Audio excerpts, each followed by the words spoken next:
Buried deep within this ship is a piece of technology that has transformed the modern world. We're about to fire up one of the biggest engines in the world. Here it goes.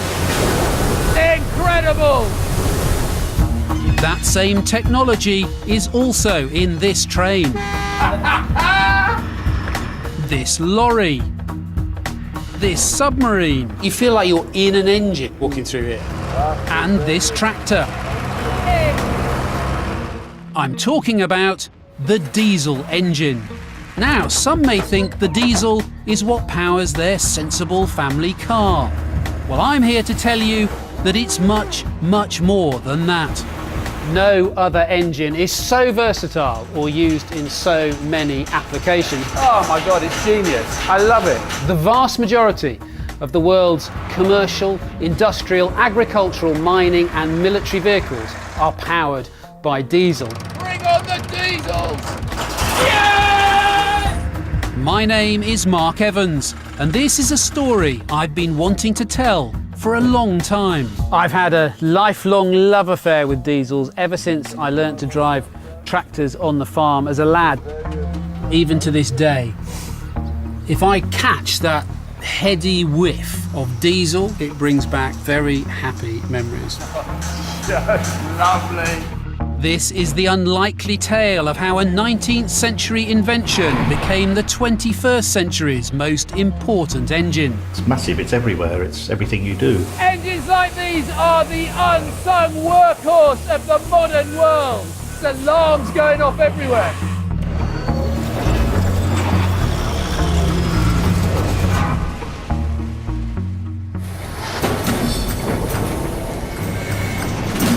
The story of the diesel engine starts with a man and a mystery.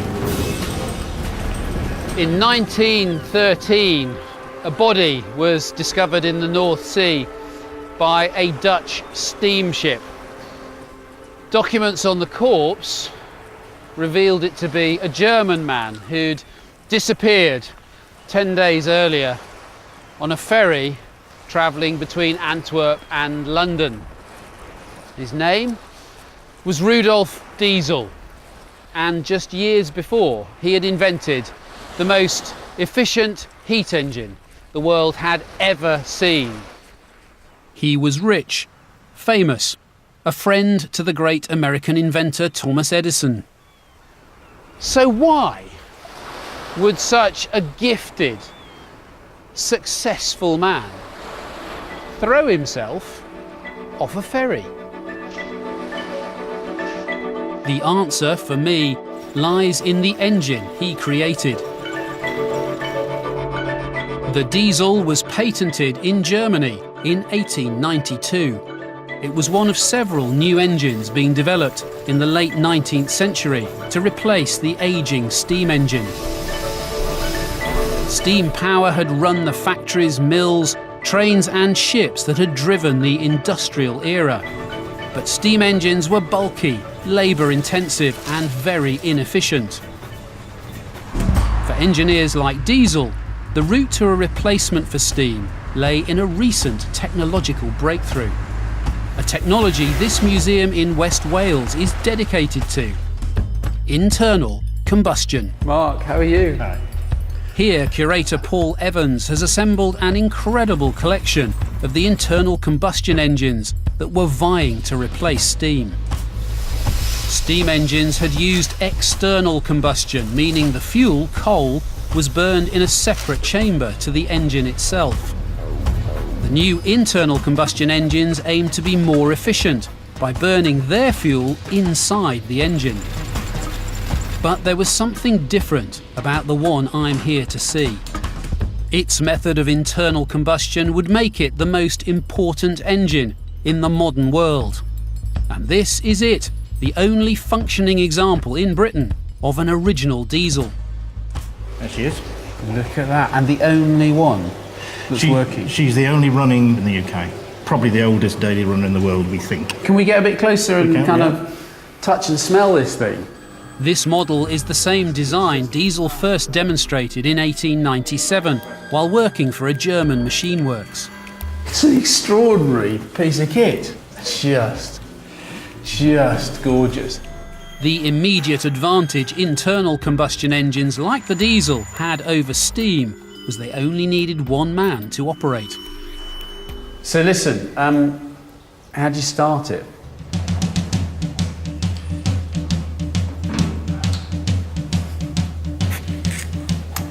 Nice, that tastes good. 1998.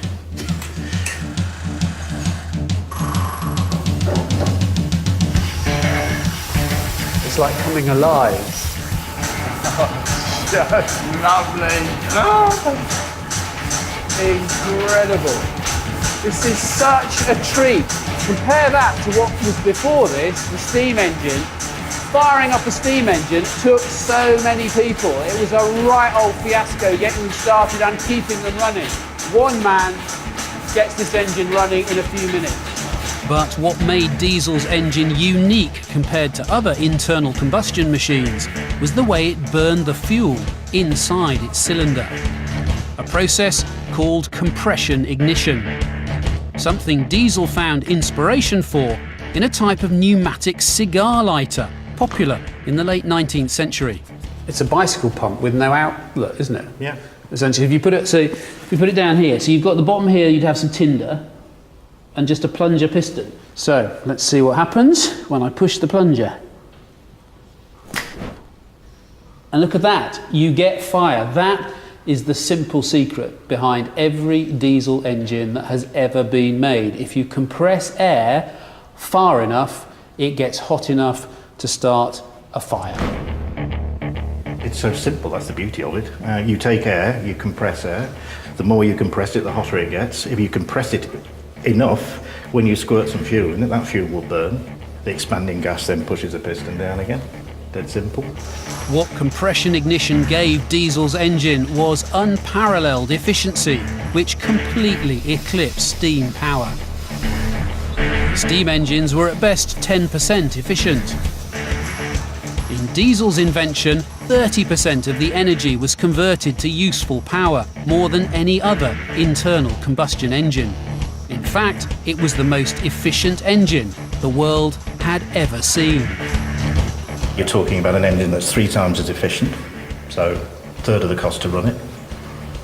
It's a huge thing. 3 times more efficient.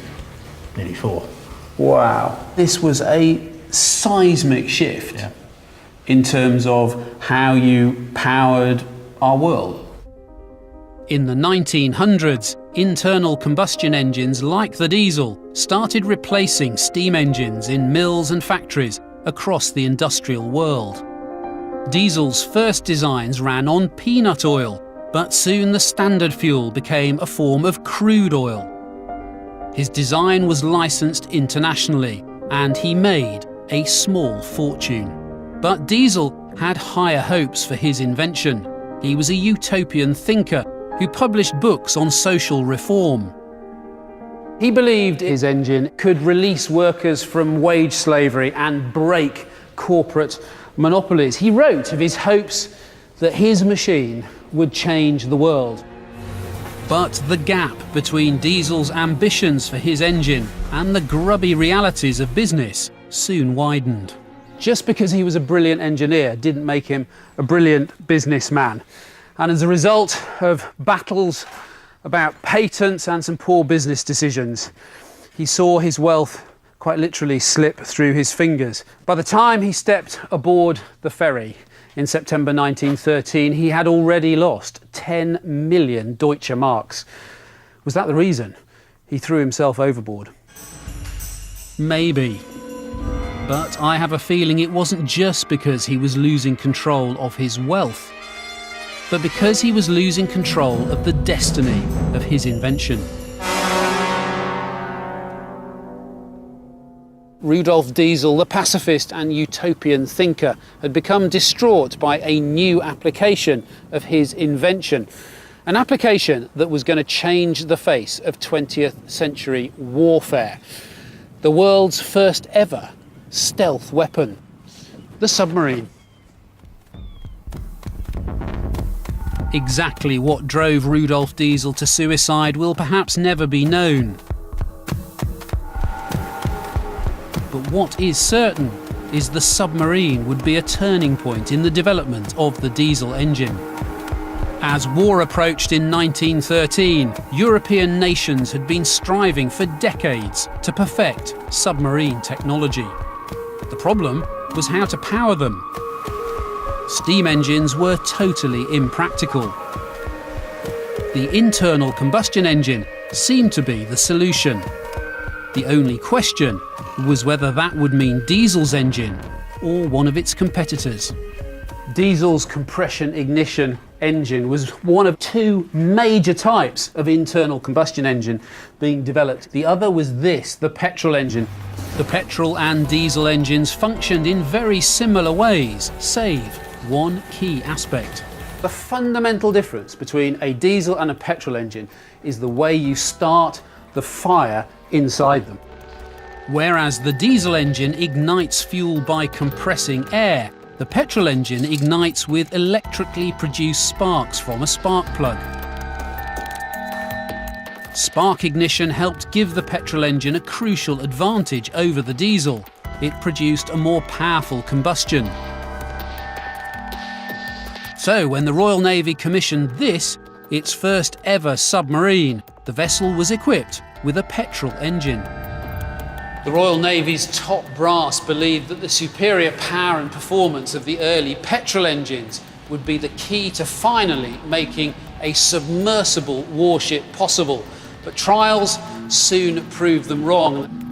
And the reason these petrol submarines were about to run into trouble lay in the engine's spark ignition system. For a spark ignition engine like a petrol engine to work, it needs a fuel that's flammable, it'll burn, but it's also volatile. And you can demonstrate the difference between diesel and petrol very easily. But I'm just going to try and light the diesel in this container here. And it goes out straight away because that will burn, but it's less refined. So it won't set on fire just by putting a match in it. Compare that with petrol.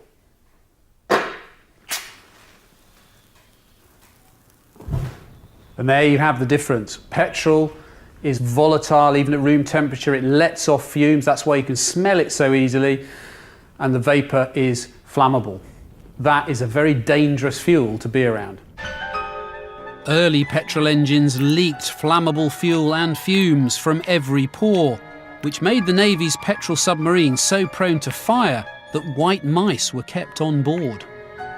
If the mice became overwhelmed by petrol fumes, then the crew knew it might be a good idea to shut the engines down and open a porthole, which is easier said than done in one of these. You can get a sense of what being stuck next to a petrol engine in a submerged tin can was like by starting one up. Ignition on, here we go, wish us luck. Which, with a 100-year-old engine, is no picnic. Happy your end? I'm not at the right point, am I? If you get it set in the right place, well, you think I'm too near me? I guess this is what you get when you try starting up a petrol engine in a documentary about the diesel. Not enough effort. No, is that what it is? No, tell me Literally more effort needed. Oh. When did they invent the starter motor? Yes! Finally! Oh my God, I'm knackered! What a beast! There is petrol literally dripping and oozing out of this engine. Would you want to be in a submarine powered by one of these? While the Royal Navy persisted with petrol-powered submarines, the French and Germans were experimenting with diesel-powered subs. Diesel oil wasn't prone to fire like petrol. And the diesel engine's remarkable efficiency gave the submarine something the petrol engine could not, its most vital attribute, the range to reach the enemy's vulnerable shipping lanes. Britain would eventually commission its own diesel submarines, like this one, HMS Alliance. Charlie Hayward and Leo Hubbard both worked on vessels such as these. Charlie, Leo, I've never been in a submarine before, and you feel like you're in an engine walking through here. Yes, they call me Piston. So you, Charlie, you were a crew on board. On HMS Artful, which is identical to this, basically, so I would have been on my first submarine as chief of the watch in the engine room here. How much of your life did you spend essentially living right next to big diesel engines? Probably about 10 years. So 10 years of your life, literally. Well, I used to go ashore sometimes. Did you? Did you? They let you ashore? Yes, yeah, so yeah. So you must have quite a love affair with these things. I wouldn't say that. I have a healthy respect. They can go wrong very quickly if you don't look after them. HMS Alliance was designed for service in the vast expanse of the Pacific during the Second World War, which is where the diesel engine's 30% fuel efficiency became invaluable. The petrol engine had efficiency of around 12%, less than half of the diesel. This meant for the same volume of fuel, a diesel submarine could travel much further than a petrol vessel. How important was the distance you could travel in a submarine? The range was important. By the time you got on patrol, it'd be time to come back if you didn't have a long range. How long a range? How far could you go? 10,500 miles before you need to refuel. On the surface, at an economical cruising speed of 11 knots. 10,500 nautical. That's a very long way. Yeah. Would you have ever achieved that on a petrol engine? No. In terms of efficiency? Couldn't. Absolutely No, impossible. you wouldn't be able to store enough fuel. The First World War was the submarine's proving ground. The Royal Navy's first petrol-powered submarines had a range of 280 miles. By the end of the war, the Germans were building diesel U-boats with a range of over 11,000 miles. With sufficient range to attack Allied shipping in the Atlantic, Germany's submarines sank over 5,000 ships. The diesel had won its first battle against the petrol engine. The diesel engine gave the submarine the range, safety and reliability it needed to become one of the iconic weapons of the 20th century. Not a use that Rudolf Diesel would have wanted for his invention. But the submarine also gave the diesel engine something, a unique application, a proving ground for its unique properties, and properties that after the First World War would be in greater demand than ever before. Despite the diesel engine's success in submarines, the rest of the First World War was a victory for the petrol engine. Most of the conflict's new vehicle developments were petrol-powered: aircraft, tanks, trucks. The diesel engine was too big, too heavy and too slow-running to be of use in these new technologies. So when peacetime saw an explosion in mass-produced road transport, these vehicles were almost all petrol-powered too. By the late 1920s, there didn't seem to be a future for the diesel engine in road vehicles. But in the early 1930s, that was all about to change as a result of one of the greatest untold stories in the history of British engineering. And the key to that story is under the bonnet of this. The Citroën Rosalie, built in 1934, and the first commercially available diesel car the world had ever seen. What a beautiful car!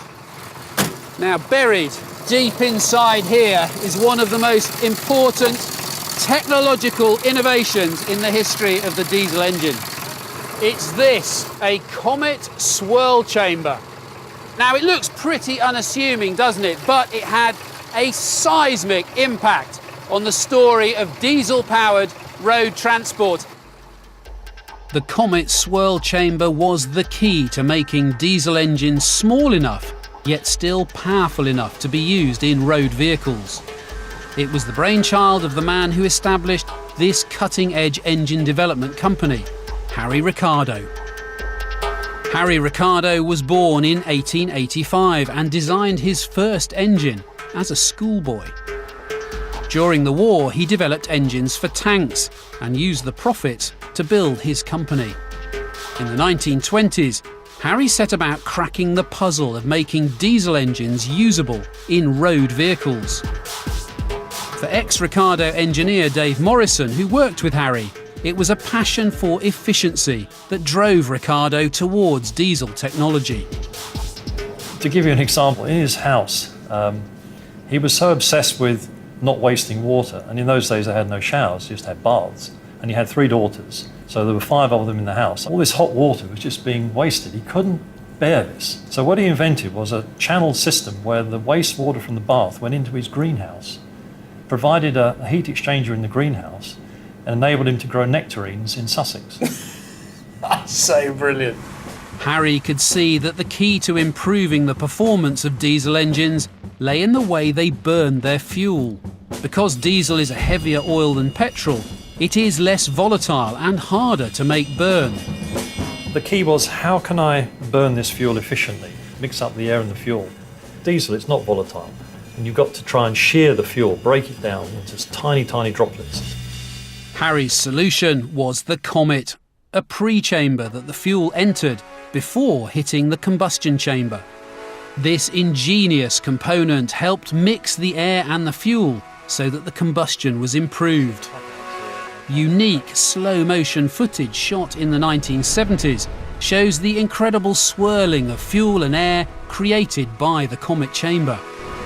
The imaging is utterly beautiful, isn't it? On the left is the Comet pre-chamber. On the right, the combustion chamber.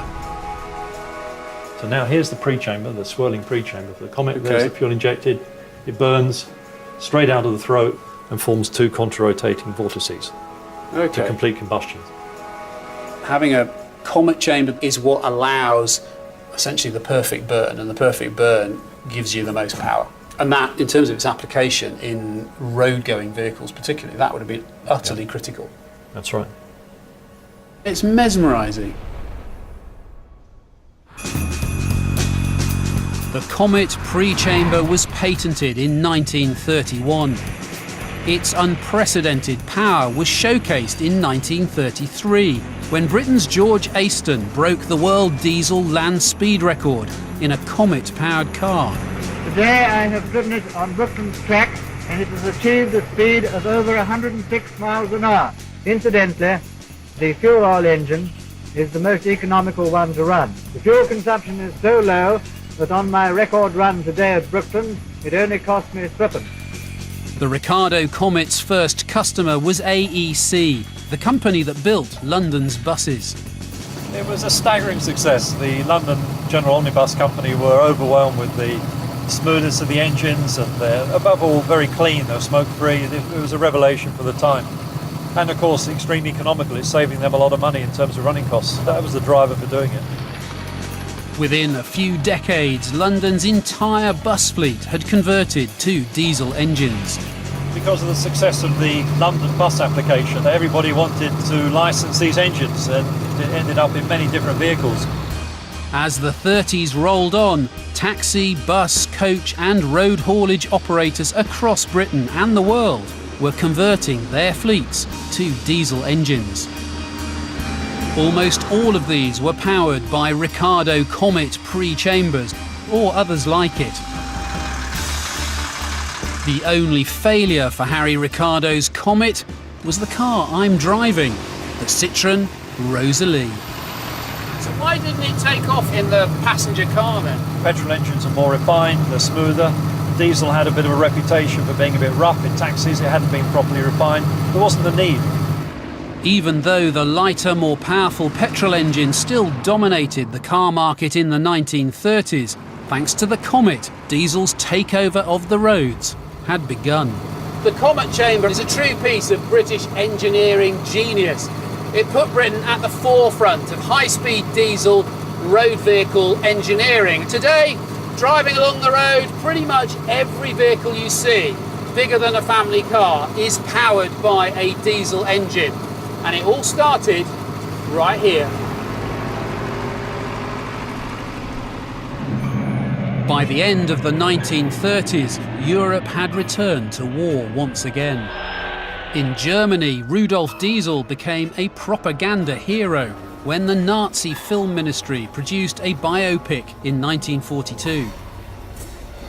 The film spotlighted his engine's contribution to the Nazi war effort, something I suspect would have mortified Rudolf. Tellingly, the film doesn't deal with the subject of Diesel's death. But a key montage did hint at the next stage in the story of his engine. Among the submarines and trucks were these: tractors. The war would leave most of Europe facing food shortages. And in the 50s, Britain began a programme to increase its self-sufficiency in food production. It's places like this vintage vehicles rally in Cheshire where you can trace the role the diesel engine would play in what was to come.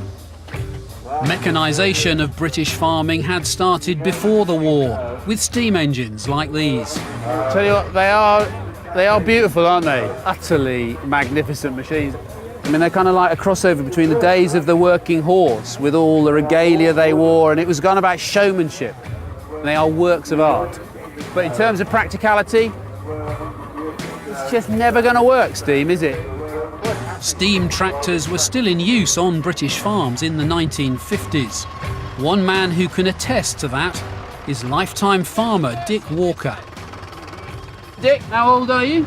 84. Are you really? Yeah. You don't look a day over 57. I was driving a steam engine when I was 15 years old. Really? Yeah. Big one? A big one, full-size steam engine. It must have been so much work getting a steam engine going to... You had to be there an hour before you were ready in the morning to light the fire and get steam up. And then keeping it going all day long? Stoking it up about every half hour all day and filling it up with water. Hose pipe and coal all day long. Britain's self-sufficiency plan meant upgrading the country's agriculture with modern farm machinery. Initially, this was done with petrol-powered tractors like these, the famous Little Grey Fergie. But in 1953, the UK's first mass-produced diesel-powered tractor arrived, the Fordson Diesel Major. And this would change everything. Farmers are notorious for being quite conservative when it comes to decision making, but it was these tractors, Fordson Majors, the classic blue and orange, that convinced farmers that diesel was the future. Dick was one of the farmers who soon traded his petrol machine for a Fordson diesel. So you've had a love affair with these then your whole life, really? I've got 17 at home. Tractors all vintage. Here, just down the road, I only live 2 miles away. I started collecting them 40 years ago. The attraction of diesel tractors over petrol began with their efficiency and lower running costs, but it didn't end there. Petrol engines weren't ideal for outdoor conditions. In cold weather, they had to use both petrol and paraffin fuel to operate. And the petrol engine's spark plugs could malfunction in the dampened rain. Were farmers difficult to convince that actually diesel was the future? Well, the diesel was a lot easier because there was no petrol, starting on petrol and getting it warm and turning it on paraffin. And once you started on diesel, you could go all day like. And cheaper to run. Just get on, press the starter and go. But the diesel engine had another attribute that made it better suited to the rigours of agriculture than the petrol engine. And I'm in a good place to demonstrate what this was. Welcome to the brilliantly bonkers world of competitive tractor pulling. So the big question in the 50s was diesel versus petrol. So we're going to put it to the test. We have a 1950s diesel here. We have a 1950s petrol over here. They are both going to compete on the pull. We have a crowd. What we need is a driver. If you've never seen tractor pulling, let me give you a sense of what it is. This is just like an Arctic truck trailer. It's got a great big weight on the back of it here. The weight at the back of the trailer moves towards the front the further the tractor pulls. The trailer has a sled at the front, that digs into the ground. This basically means the longer you pull, the more load is put on your engine, and eventually the tractor stalls. I've never done this before, I have to say. I've driven a lot of tractors, but I've never done a tractor before. Our demonstration will start with this intimidating beast, a 1950s petrol-powered tractor. Let's see how far this one gets. Just like tractors working the field in a pull, you have to keep your engine in low gear until, as the load increases, the engine stalls. So that is how far the petrol managed to pull the sled. So we're taking it all the way back to the start, and now we'll hook up the diesel. Dick's kindly lending me his very own 1950s diesel-powered Fordson. Now, this isn't exactly science, but let's put diesel's pulling power to the test. It's a while since I drove a tractor.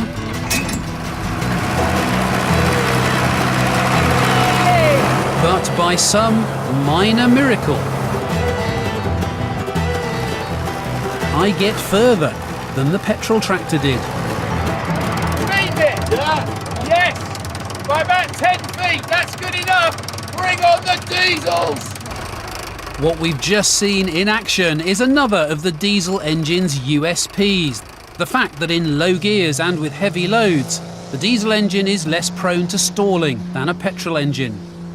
This made the diesel perfect for agricultural work. There you go, there wasn't a lot in it, but these were the very early diesel engines. It just got better and better from here on in, with lower revving, torquier engines that could just pull and work all day long. The diesel engine had become the farmer's friend. The Fordson diesel major led a breakthrough for the diesel engine in British agriculture. By the end of the 50s, the market for petrol tractors in the UK had all but disappeared. Today, you'd be lucky to find any agricultural machinery in this country that's not diesel. Across the world, the picture has been the same. Between the 50s and the 80s, the world's population almost doubled. The diesel engine helped feed these new mouths. From tractors to harvesters, forklifts to forestry machines, global agriculture is now almost completely reliant on the diesel engine. But while the diesel was feeding an increasingly populous world, there was still the matter of how that population got around. For the best part of 150 years, the most efficient way of doing that had been rail transport. Rudolf Diesel himself had overseen early trials of diesel-powered locomotives in Germany. And by the 1950s, diesel trains were well established in countries like the US.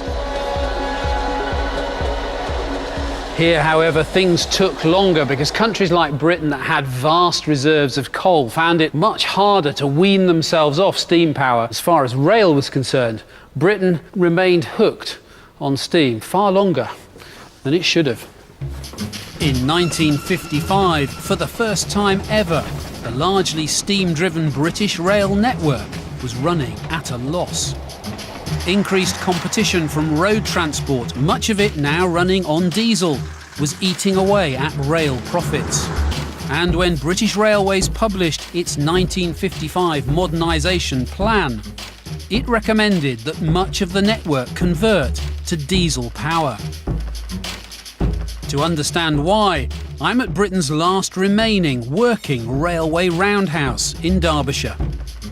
Its manager is Mervyn Alcock. Mervyn. Hello. Hello. Mark. Good to meet you, Mark. Nice to see you. It was in these roundhouses that the earliest British experiments with diesel engines in trains were made. And these were the subjects, the humble shunters, the workhorses of the rail yards. So that's this kind of locomotive here? Yes. It's the first train you always had on your kids' train set, isn't it? It is, yes. You know, when you couldn't afford the really, really expensive, like the Flying Scotsman. That's right, you just bought a little shunter. You bought a little shunter, didn't Yeah. you? What a treat! This is my kind of cockpit, Merv. It's fabulous, isn't it? It's basic engineering, but fabulous. Proper dials, Indeed. big levers. What's, Yeah, what's what more not do you to want? love about that? Indeed. So can we fire this one up? We can, yes. It didn't take long for the diesel engine to win over those who had to work with it. Push the master switch on, Okay. and then if you want to press the starter button, Here we go. there you go. There it goes. That's it. My God, I mean, what a difference, instantly, what a difference to if you were running a steam engine. Oh, quite. You would have to get up many, many hours earlier, starting the fire and waiting for the steam pressure to build up. So you'd have a team of blokes who would have to get up at like 4 o'clock or something to get the whole thing going. That's exactly it. And now comes the realisation of a childhood dream, to drive a train. Your hand on the brake, Yeah. and if you just toot the horn, say we're moving, press that- it downwards, and then take the brake off. Okay, yeah. Right. Give a little bit of throttle. So a little bit of throttle there. Yeah. Oh my God, I'm driving a train. I'm actually driving a train. So I'm getting to second. Yeah, drop the throttle off, change to second, and again. That's it. Oh, gear change in a train. The stock-in trade of the shunter was moving other trains about the yard. So we're going to hook up to the one on the yellow one on the right, are we? Yep. A little bit of brake. Slowing us down. And that's it, we're on. That close manoeuvring there, I mean, it's very subtle for a big, heavy thing. Yes, absolutely, yeah. In a steam, what would you have to do to be able to do this kind of close manoeuvring? You have to be very skilled. How heavy is what we're going to pull? It's over 100 tons. Oh, you can really feel it there. You feel you got it now, don't Oh my God. This is one of the most easy-to-use vehicles I've ever driven. That is actually so easy. Good. Even an idiot can do it. Honestly, I mean, having never driven a train, I've just shunted 120 tons.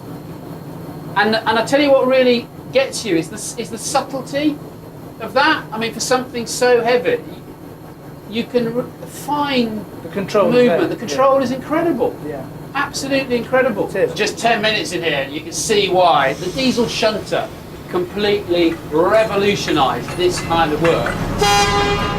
In the years following British Railways modernisation plan, it wasn't just the network shunters that got diesel engines, but locomotives of all kinds. By the early 1960s, most of the fleet had been converted to diesel. But among the lines that hadn't was the East Coast Main Line. This was the prestigious line between London and Edinburgh, the domain of the Flying Scotsman. It was, if you like, the racetrack of the rail network. Long, straight and flat, it cried out for a racehorse of an engine. Something that would put Britain at the forefront of diesel train power. The Deltic. The Deltic is one of the most incredible stories in the history of British rail. This is the home of the Deltic Preservation Society, which has been safeguarding these locomotives for nearly 40 years. What makes these trains so special are their diesel engines, which is where I can find technician Alex Williams at work.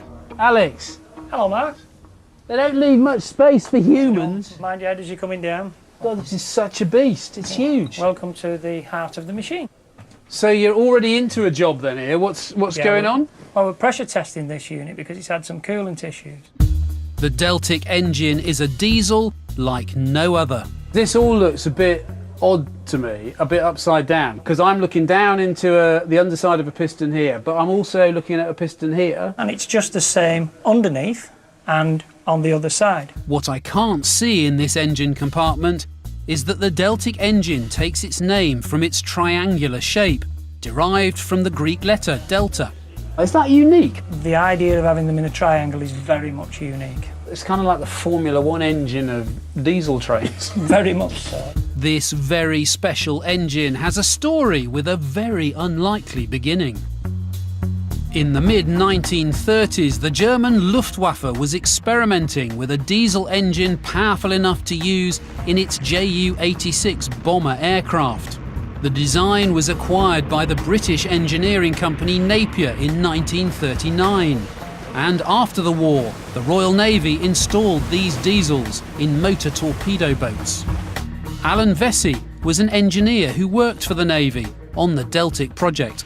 So you know them inside out. Well, yes, I hope I know more than most. So what did it feel like to be part of a team working on something that was so state-of-the-art? It was remarkably complex at first, and it was also top secret for the Admiralty. Therefore, you couldn't openly discuss it in the engineering world until the first engines had been successful in the first ships. So you couldn't go down to the pub and start blagging with your mates really, about... No. What made the original Luftwaffe engine so unique was something called opposing pistons.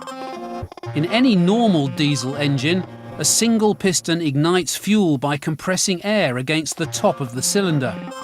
With opposing pistons, there are two pistons in each cylinder, and they ignite the fuel by compressing air against one another. So you're getting double the bang for your buck, if you like. I mean, you're getting twice the amount of power out of this thing? Yes. But Napier took the opposing pistons concept to another level when it created the Deltic engine. They put 3 sets of opposing pistons together in the inverted triangle shape.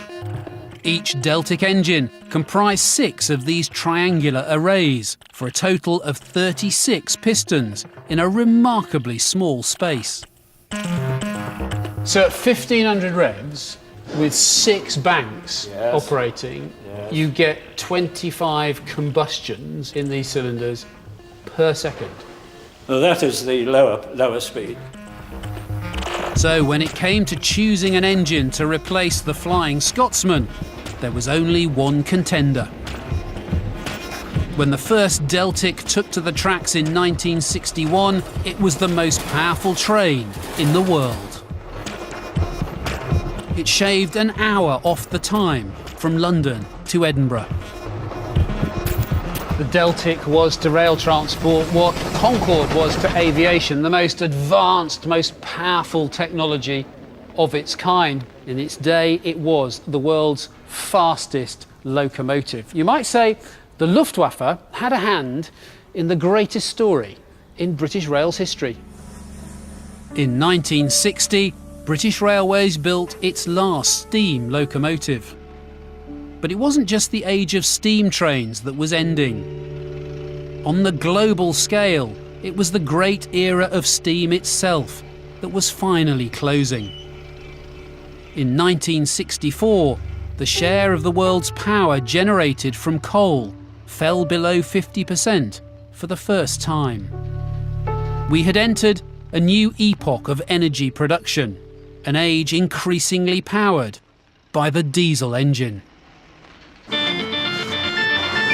By the early 1970s, the diesel engine was winning the race against the petrol engine in almost all modes of land transport, with one notable exception: cars.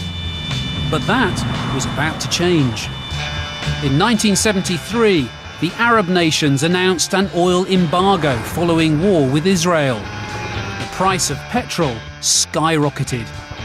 With the spotlight on fuel efficiency, the quest was on to design diesel engines that could replace their more inefficient petrol cousins. And the story of how this happened can be best told from a company that was at its heart. When we want a new diesel, we go to a car dealership. But when a car manufacturer wants a new diesel engine, they come to places like this, Delphi, one of the world's most advanced diesel engine fuel injection research and development centres. Ken Smith is a senior engineer at Delphi who can help me understand how the diesel engine hijacked the car market. Until the oil crisis, diesels have been more or less sidelined as work vehicles only. And then in the 70s, the oil crisis comes along, everyone realises we've really got to worry about the fuel economy of these things. The problem facing diesel engine designers was how to compete with petrol's power and performance. Initially, the answer appeared to be the comet swirl chamber technology Harry Ricardo had trailblazed back in the 30s. Companies like Volkswagen, Peugeot, Citroën, they started to develop very efficient engines with this comet-type chamber. So the same system that Harry Ricardo came up with that went into the early diesel mass-produced cars. But the Comet pre-chamber had its limitations, and 1970s diesels were still underpowered compared to their petrol counterparts. The answer was to do away with the pre-chamber and instead inject the fuel directly into the combustion chamber. This had previously been impossible to perfect in small engines until Delphi put a direct injection fuel pump into a 1984 Ford Transit. So the Transit, one of the most iconic vehicles of all time. Was that a pivotal moment in terms of the development of the diesel engine that ultimately would come into cars? Yes, that was a very efficient small commercial vehicle, and it was the first one that introduced a 4,000 RPM diesel engine with direct injection systems. The same concept that is now applied across everything today. Powered by direct injection technology, sales of diesels soared in Europe in the 80s and 90s. Environmental concerns helped fuel this demand, as diesel engines emitted much less carbon dioxide than petrol. By the end of the 90s, the diesel engine's assault on Europe's car market was in full swing. Something that would have delighted Rudolf Diesel. He had written that his life's work would be complete when his engine was powering motor cars. It may be a little behind schedule, but today half the new cars in Europe are diesel. But perhaps Rudolf wasn't setting his sights high enough when it came to what his engine might eventually achieve. Because the diesel engine's biggest contribution to the modern world hasn't been on the roads, but out at sea. Something I've come to Felixstowe, Britain's busiest port, to witness. It's when you visit a container ship port like this that the extent of the diesel engine's role in the modern global economy becomes very apparent. Today's world of intercontinental global trade depends on ocean transport to move billions of tons of resources and goods each year. The engine that has made this feasible is the ultra-large marine diesel engine. And I'm about to see one of the most modern examples. It powers this hulking great container ship. In 1982, the first giant marine engines with over 50% efficiency were introduced to power container ships like these. The scale of this thing is absolutely mind-blowing. This is the Ever-Luna, the newest vessel in Taiwanese shipping company Evergreen's fleet. It's a dedicated container ship carrying thousands of the now standardized 20-foot containers. Melvin Lin is the company's chief captain and has served over 30 years at sea. Captain Melvin. Glad to meet you. Hello, Mark. Nice to see you. This is an amazing ship. Thank you. So how big is it? We can carry about 8,500 20-foot containers. So these kind of containers that we're looking at now? Yes. That's a lot of containers. The efficiency of the diesel engine on this ship gives it astonishing range. The vessel's maximum range will be around 55,000 nautical miles, which is more than 100,000 kilometers. That's twice the way around the Earth. Before we can refuel it. That's extraordinary. And how many crew are needed to manage the ship? Around 14 to 16, depends. 14 to 16? It's fully computerized. These controls hook up to an engine on a scale I've never before witnessed. Even getting to the engine room can induce vertigo. So from the bridge, how many floors down to the engine room? We can to the top, bottom, just 1, 2, 3, 4, 5, 6, 7, 8, 9, 10. That's 10. the bottom, but now we only here. Here, okay, so we're nine floors we've got to go down in the lift. Okay. 诸位. So this is the control room? Main engine control room. The engine room itself is like a cathedral of power. So this is the top. Yeah. How far does it go down? We have to go down 4 floors to the top. 4 floors. An engine, that's 4 floors. This 5 floors. That's bigger than my house. It's the size of these 9 cylinders that gives the engine its huge power. The space inside the cylinders, the displacement, is measured in litres. And together, these 9 cylinders displace 18,500 litres. Your car at home probably has 2 litres. So how many horsepower? What's the power of this? 75,190 horsepower. Okay, hang on a minute then. Hold on, I'm going to do some maths here. I'm going to do some maths now. 75,190. Right, I'm going to divide that by, say, 150 horsepower is a reasonably powerful car. Yeah. That's like 501 cars. BMW 250 injection. It's a lot of power. It's a big, big ship. All large commercial ships use diesel engines like these. Not just all the container ships, but the tankers and bulk carriers too. It's incredibly hard to give you a sense of just how massive this diesel engine is. But if you think behind the end wall there is the propeller for this ship, that if it was in this engine room, it would fill it from a width point of view and more. But it's driven by a prop shaft that runs through these bearings all the way to the engine. So the engine is the big green thing here. You can see the flywheel is behind this arch. But there are 9 cylinders down here. 1, 2, 3, 4, 5, 6, 7, 8, 9 cylinders. Now we're going up.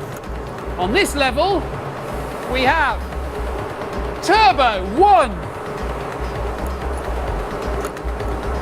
turbo 2,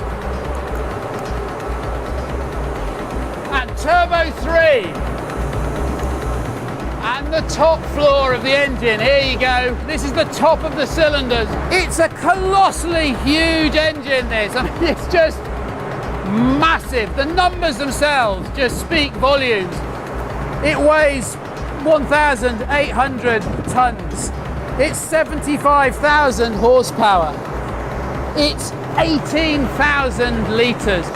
But what's perhaps most extraordinary is that in essence, this is the same machine as Rudolf Diesel's original design. 100 years on, one man's invention is powering the biggest ships in the world. I've only got a few minutes left before the Evoluna leaves port. So just time enough to see something very special. We're about to fire up one of the biggest engines in the world. It starts with compressed air, so some engines behind you will kick in first. Really tense, this.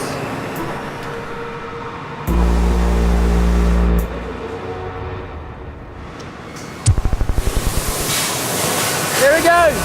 Here it goes now. 18,000 litres is now alive. Look at that. Incredible.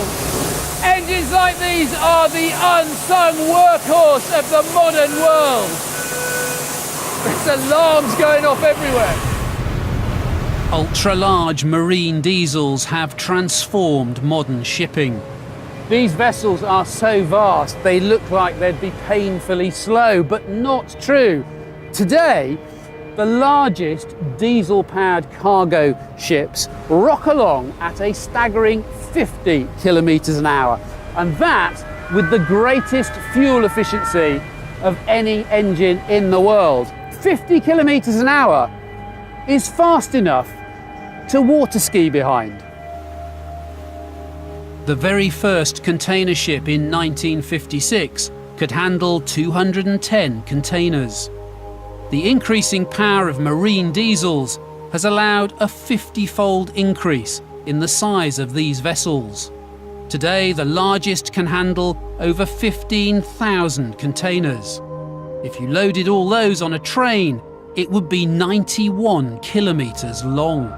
the impact on shipping costs of all this has turned global economics on its head. The incredible power and efficiency of 21st century diesel-powered ships means that it's cheaper to ship something from Shanghai to Felixstowe than it is to deliver it from your local shop to your house. Around 99% of modern cargo ships of all sizes use diesel engines, forming the backbone of a diesel-powered network of global trade. Imagine a crop grown in Africa or Latin America that's irrigated by a diesel-powered pump, and it's cultivated by diesel-powered tractors. When the crop's harvested, it's taken to a canning factory, probably in a diesel-powered truck, and the canning factory is powered by a diesel generator. The cans are then put in containers like these and taken by road or rail, diesel again, to a port, where a diesel crane loads them onto a diesel-powered ship that brings them here. When they arrive, more diesel-powered cranes unload the containers and put them on more diesel-powered lorries, and then they're distributed around the country on more trains, trucks and vans, all powered by diesel. The true extent of the diesel engine's role in the modern globalised economy is simply astonishing. Measured in the distance that goods have to travel from their manufacture to their point of sale, about 94% of global trade is diesel-powered. Today, the diesel is the most indispensable engine in the world. It's not just powering cargo ships, but pleasure boats and ferries too. Not just agricultural machinery, but construction machines as well. Not just almost all commercial vehicles, but almost all military vehicles. The only notable area of transport it has not touched is aviation. But like all engines that burn fossil fuels, the diesel's future is unclear. Having promoted it for its environmental friendliness, we've now learned it emits gases and particulates that are harmful to human health. Rudolf Diesel would no doubt be reminding us how his original engines ran on peanut oil, and suggesting that biofuels could be a way forward. But whatever the diesel's fate, its importance to the modern world is clear. Whether you like diesel engines or you loathe them, I hope I've managed to convince you that the way we live today would be very, very different without them. Just as steam engines powered the Industrial Revolution, the diesel engine has been the driving force behind the globalisation of our 21st century world. Now, whatever the future for the compression ignition engine, I for one think it's high time we doffed our caps to Rudolf Diesel and gave his simple but brilliant invention a little more love.